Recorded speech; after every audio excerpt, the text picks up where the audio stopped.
welcome to this week's news bulletin from the Christian Institute. The Westminster Government has launched a public consultation this week on its controversial plans to redefine marriage, but a recent opinion poll has shown that 70% of the population want marriage to remain a lifelong exclusive commitment between a man and a woman, and comments in several national newspapers have voiced concern over the government's plans.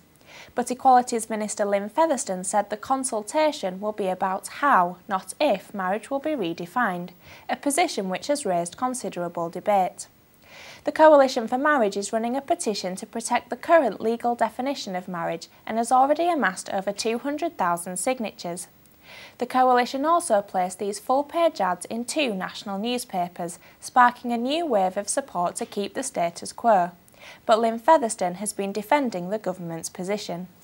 It's about giving those people who love each other the same rights to a civil marriage that is already enjoyed by opposite-sex couples. It's a good thing. You can't change its meaning without that having an impact on marriage itself. And equality doesn't mean sameness. It doesn't mean that everyone has to be the same. You can have equality and still retain traditional marriage. This is about agreeing to disagree. Those of a religious persuasion who believe that marriage can only be between a man and woman can continue to believe that.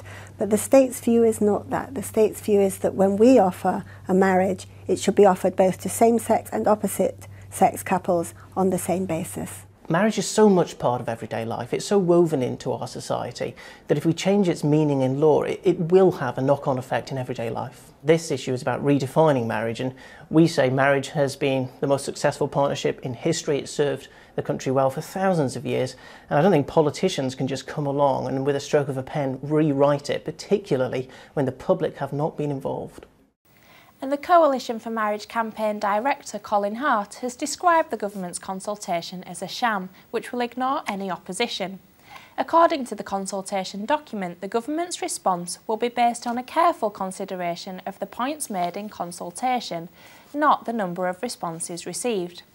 Colin Hart said, "I always thought that a consultation was about listening to people and asking them their views before making a decision.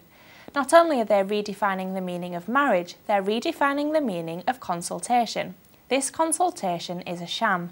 It is being pushed through despite the public never having a say on this change." David Coburn, UKIP's openly homosexual London regional chairman, has warned that people who believe in traditional marriage could find themselves accused of hate crimes if marriage is redefined.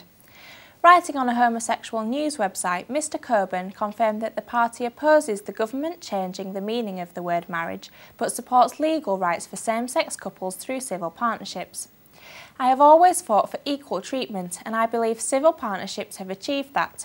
However, I think it does the gay community no good whatever to cross the street and pick a fight with people of faith. If the government does legislate in this way, UKIP believes that any criticism of same-sex marriage, which may be expressed by someone on the basis of their faith, could be classified as a hate crime." Staying with marriage, and in Scotland, an opinion poll by Opinion Research Business has revealed that 11% of the public are less likely to back Scottish independence if the SNP-led government redefines marriage. Former Scottish National Party leader Gordon Wilson warned the First Minister Alex Salmond that redefining marriage would be disastrous for the independence referendum. Mr Wilson said, "The SNP has to do everything in its power over the next 2.5 years to persuade the population as a whole that independence is a good thing, and this poll indicates that it is skating on very thin ice." The survey also found that 53% agreed that homosexual couples should not be allowed to redefine marriage for everyone else. Prime Minister David Cameron and London Mayor Boris Johnson have indicated their support for the right of Christians to wear a cross at work. It comes as 2 Christians, Nadia Uwida and Shirley Chaplin, who were ordered by their employers not to wear a cross, prepare to have their cases heard at the European Court of Human Rights. A spokesman for David Cameron said, "The PM's personal view is that people should be able to wear crosses." And Boris Johnson has called for common sense, saying that as a Christian, Mrs Uwida should be allowed to express her membership of that group in a small and inoffensive way. But according to a national newspaper report, the government's official submission to the European Court claims the Christians' application is manifestly ill-founded. TV chef Delia Smith and broadcaster Melvyn Bragg have both launched stinging attacks on atheism in public life.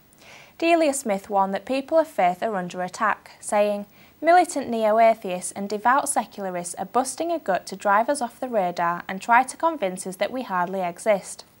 The remarks criticising secularists follow a recent bid to end the saying of prayers as a formal part of local council meetings, and Melvyn Bragg has criticised leading atheist Dr. Richard Dawkins over his recent comments on Christianity.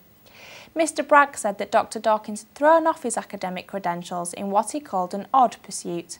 He made the comments on a Sky Arts programme, where he also opposed a call from Alain de Botton for an atheist temple in the City of London. But Mr. Bragg added that when it comes to faith, he thinks there are things beyond the human mind which he can't know, but for which he has great respect. A severely paralysed man has won the right to challenge the law against euthanasia in England and Wales. Tony Nicholson has locked-in syndrome, which means his mind is active but he cannot move his body and therefore is unable to commit suicide. He wants doctors to be allowed to kill him, but critics have pointed out that the government previously said that there are compelling reasons for the courts not to get involved. Baroness FINLAY, a professor of palliative medicine at Cardiff University School of Medicine, cautioned that a precedent could be set. She said, "If you change the law because one person wants something, who do you remove that protection from and put at risk? We have laws to protect the whole of the population." And Dr. Peter Saunders from the Care Not Killing Alliance commented that hard cases make bad law. Well, that's all for this week. For more information and regular updates on all of our stories, plus much more, visit our website at christian.org.uk. Until next time, goodbye.